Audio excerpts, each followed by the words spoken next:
ചില ദിവസങ്ങളിൽ അമ്മ ചെറിയ റൊട്ടി തരും. എൻ്റെ നാട്ടിൽ ദൊറോട്ടി എന്ന് പറയും. അരി കൊണ്ടുണ്ടാക്കിയ ഒരു പലഹാരം. ഒരു ഫയൽ ബോർഡ് പോലത്തെ ഒരു സാധനം ഞാൻ കയ്യിലെടുക്കും, ഒരു ഫയൽ, അതിനകത്തേക്ക് വെക്കും, ഉച്ചക്കത് കഴിക്കും. അത് എല്ലാ ദിവസവും ഉണ്ടാകണമെന്നില്ല, ഇല്ലാത്ത ദിവസം ചിലപ്പോൾ ഉച്ചക്കൊന്നും കഴിച്ചില്ല എന്ന് വരും. ഞാനും എൻ്റെ സുഹൃത്തുക്കൾ നീരജും നിതാലും ഞങ്ങൾ ഗ്രാഫിൻ ഇന്നോവേഷൻസ് എന്ന് പറഞ്ഞൊരു സ്റ്റാർട്ടപ്പിൻ്റെ കോ-ഫൗണ്ടേഴ്സാണ്. അതുപോലെ YIP 6.0 വിന്നേഴ്സാണ്. ഞങ്ങളൊരു ഓട്ടോമാറ്റിക് സോളാർ പാനൽ ക്ലീനിങ് മെഷീനാണ് ഉണ്ടാക്കുന്നത്. സാറിനോട് എൻ്റെ ചോദ്യം എന്താണെന്ന് വെച്ചാൽ, അങ്ങയുടെ വിദ്യാർത്ഥി ജീവിതത്തിൽ ഏറ്റവും കൂടുതൽ പ്രചോദനം നൽകിയ കാര്യങ്ങൾ ഏതൊക്കെയായിരുന്നു? അതോടൊപ്പം അന്നത്തെ ബുദ്ധിമുട്ടുകളും വെല്ലുവിളികളും അങ്ങ് എങ്ങനെയാണ് മറികടന്നത്? നമ്മുടെ ഇന്നത്തെ തലമുറയിൽപ്പെട്ട നിങ്ങൾ ജീവിച്ചിരുന്ന പോലുള്ള ഒരു കാലത്തല്ല എൻ്റെ ചെറുപ്പകാലം. നിങ്ങളിപ്പോൾ നിങ്ങളുടെ വീട്ടിലായാലും അച്ഛനമ്മമാരായാലും ചുറ്റുപാടുള്ളവരായാലും എല്ലാം നിങ്ങളുടെ പഠിത്തത്തെ വലിയ തോതിൽ പിന്താങ്ങുന്നവരാണ്.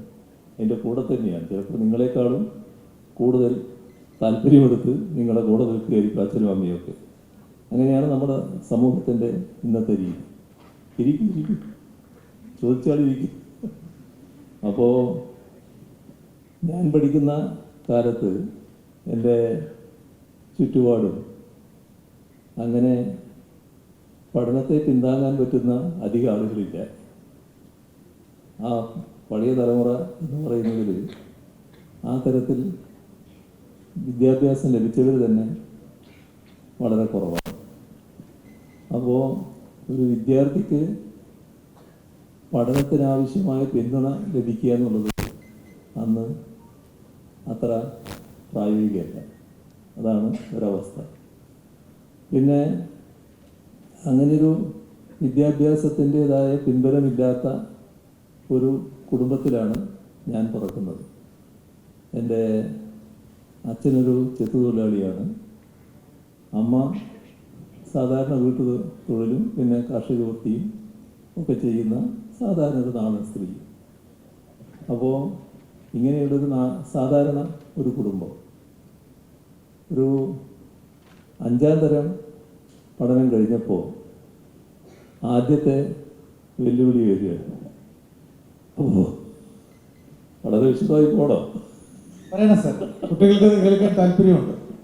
അപ്പോൾ ഇനി പഠിക്കണ്ട, എന്താ പഠിച്ചിട്ടെന്താ കാര്യം? ഇനി അന്ന് ഞങ്ങളുടെ നാട്ടിൽ ഈ ബീഡി തിരച്ചിട്ട് ഒരാൾ ബീഡി തിരക്കും, അത് കെട്ടിക്കൊടുക്കും കുട്ടി മുന്നിൽ എടുത്തിട്ട്.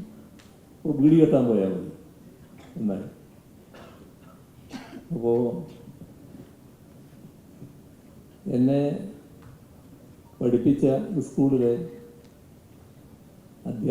പ്രധാന അധ്യാപകൻ അദ്ദേഹം എൻ്റെ അമ്മയെ വിളിപ്പിച്ചു.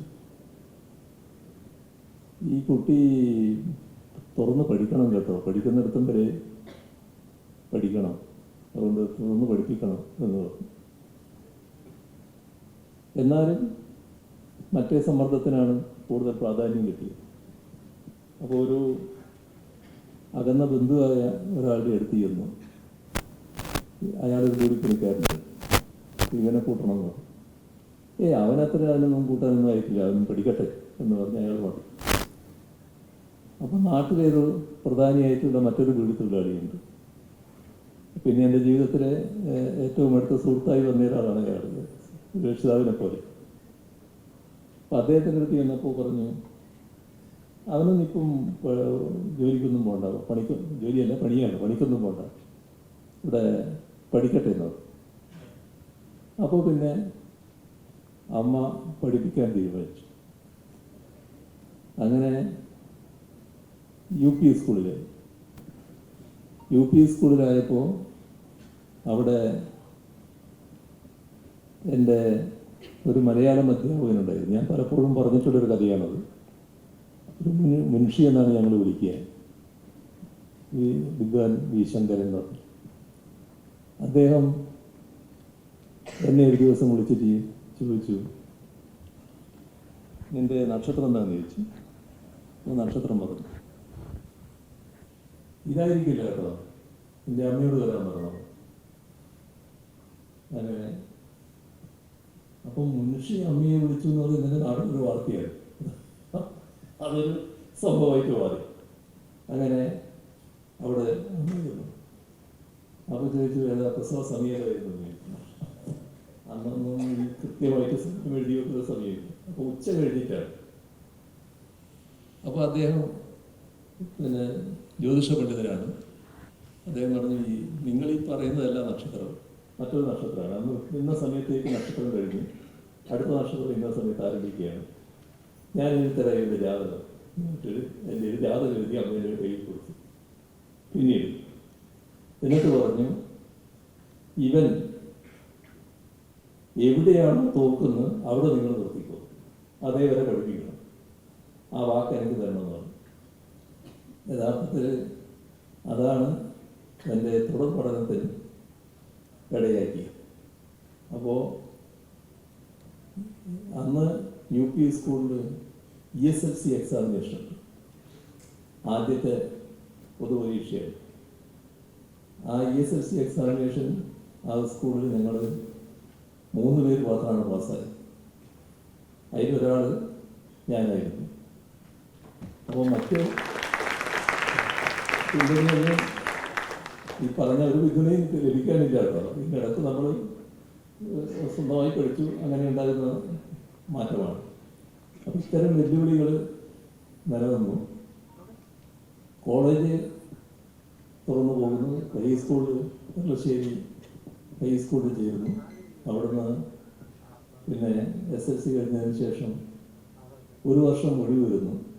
അതായത് ആ SLC കഴിഞ്ഞപ്പോൾ എൻ്റെ ഒരു അമ്മാവനും ഭദ്രാവതിയിലുണ്ടായിരുന്നു. അവിടെ ഞാൻ പോയിരുന്നു. വെറുതെ പോയതാണ്. പക്ഷേ തിരിച്ചെത്തുമ്പോഴേക്കും കോളേജ് അഡ്മിഷൻ്റെ സമയം കഴിഞ്ഞു. പാസ്സായി എന്ന് വിവരം കിട്ടിയപ്പോഴാണ് ഇങ്ങോട്ട് വരുന്നത്. പക്ഷേ കോളേജ് അഡ്മിഷൻ്റെ സമയം കഴിഞ്ഞു. 1 വർഷം പിന്നെ അപ്പോൾ അടുത്ത സ്ഥലത്ത് തന്നെ നെയ്ത്ത് പണിയുണ്ട്. അപ്പോൾ അവിടെ പോയി നെയ്ത്ത് പണിയെടുക്കും 1 വർഷം. അതൊരു ഗുണമായി. കുറച്ച് കാശ് അതിൻ്റെ ഭാഗമായി ലഭിക്കുന്ന നിലവുണ്ട്. അങ്ങനെയാണ് PUCക്ക് ചെയ്യുന്നത്. അന്ന് PUC ആണ്, നിങ്ങളെ പ്രീ ഡിഗ്രി അല്ല, നേരത്തെ ഉണ്ടായ പ്രീ ഡിഗ്രി അല്ല. അപ്പോൾ PUCക്ക് ചെയ്യുന്നു. ആ കോളേജ് വിദ്യാഭ്യാസ ഘട്ടത്തിൽ നല്ല പൊതുധാരണകൾ വളർന്നു വരികയാണ്. വളരുന്നതോടൊപ്പം നമ്മുടെ പൊതുധാരണയും മാറുമല്ലോ. അങ്ങനെ എനിക്കും ചില മാറ്റങ്ങൾ സംഭവിക്കുന്നു. വിദ്യാർത്ഥി പ്രവർത്തകനായി മാറുന്നു. കേരളത്തിലെ ഒരു വിദ്യാർത്ഥി സംഘടനയുടെ ഏറ്റവും പ്രധാന പ്രവർത്തകരിൽ ഒരാളായിട്ട് ഞാനും മാറുന്നു. അതിൻ്റെ ഭാഗമായി ആ സംഘടനയുടെ അന്ന് KSF ആണ് ഞാനുണ്ടായിരുന്ന സംഘടന. ആ സംഘടനയുടെ സംസ്ഥാന പ്രസിഡൻ്റായി സെക്രട്ടറിയായി പ്രവർത്തിക്കുന്നു. ഇങ്ങനെയൊക്കെ പ്രവർത്തിക്കുന്ന ഘട്ടത്തിലുണ്ടായിരുന്ന അവസ്ഥ നിങ്ങൾ മനസ്സിലാക്കണം. നിങ്ങളെ ചുറ്റുപാടല്ല അന്നത്തെ എൻ്റെ ചുറ്റുപാട്. രാവിലെ വീട്ടിൽ ഞാൻ പുറപ്പെടും പോകും. ചില ദിവസങ്ങളിൽ അമ്മ ചെറിയ റൊട്ടി തരും. എൻ്റെ നാട്ടിൽ ദോറോട്ടി എന്ന് പറയും. അരി കൊണ്ടുണ്ടാക്കിയ ഒരു പലഹാരം. ഒരു ഫയൽ ബോർഡ് പോലത്തെ ഒരു സാധനം ഞാൻ കയ്യിലെടുക്കും. ഒരു ഫയൽ അതിനകത്തേക്ക് വെക്കും. ഉച്ചക്കത് കഴിക്കും. അത് എല്ലാ ദിവസവും ഉണ്ടാകണമെന്നില്ല. ഇല്ലാത്ത ദിവസം ചിലപ്പോൾ ഉച്ചക്കൊന്നും കഴിച്ചില്ല എന്ന് വരും. അങ്ങനെയൊക്കെയുള്ളൊരു നാളുകളായിരുന്നു എൻ്റെ കോളേജ് വിദ്യാർത്ഥി ജീവിതകാലം. എന്നാൽ ആ കാലത്തും ആരുടെടുത്തും എൻ്റെ വിഷമങ്ങൾ അങ്ങനെ പറയാറില്ല. എല്ലാവരുടെ മുന്നിലും നല്ല അഭിമാനിയായിട്ട് തന്നെ ജീവിക്കാൻ കഴിഞ്ഞത്. അന്നാണ് ഈ ഒറ്റ നിറമുള്ള വസ്ത്രം ധരിക്കുക തുടങ്ങി. നിങ്ങൾക്ക് എത്ര ഡ്രസ്സ് ഉണ്ടെന്ന് മനസ്സിലാവില്ല. ഒരേ ഡ്രസ്സായ, ഒരേ നിറമായ. അങ്ങനെ എല്ലാമുള്ള വെല്ലുവിളികൾ നമ്മൾ അത് സാധാരണക്കാർക്ക് എടുത്താൽ മതി. നമ്മുടെ സാഹചര്യത്തിനനുസരിച്ച് നമ്മുടെ കഴിവിനനുസരിച്ച് ജീവിക്കുക എന്നുള്ളതാണ് ഏറ്റവും പ്രധാനം. നമ്മൾ തെറ്റായ വഴികളിലേക്ക് നീങ്ങാതിരുന്നാൽ മതി. അത് ഏറ്റവും പ്രധാനം. എന്താണോ ഉള്ളത് അത് വെച്ച് ജീവിക്കാൻ പഠിക്കുക. അതിൻ്റെ ഭാഗമായി പിന്നീട് പൊതുരംഗത്തേക്ക് കോളേജിൽ തന്നെ മാറുക. കോളേജിൻ്റെ ഡിഗ്രിയുടെ സെക്കൻഡ് ഇയർ ഒക്കെ ആകുമ്പോഴേക്കും വലിയ തോതിലുള്ള പൊതുപ്രവർത്തകനായിട്ട് മാറുക. അങ്ങനെയൊക്കെയാണ് 25-ാമത്തെ വയസ്സിൽ MLA ആയി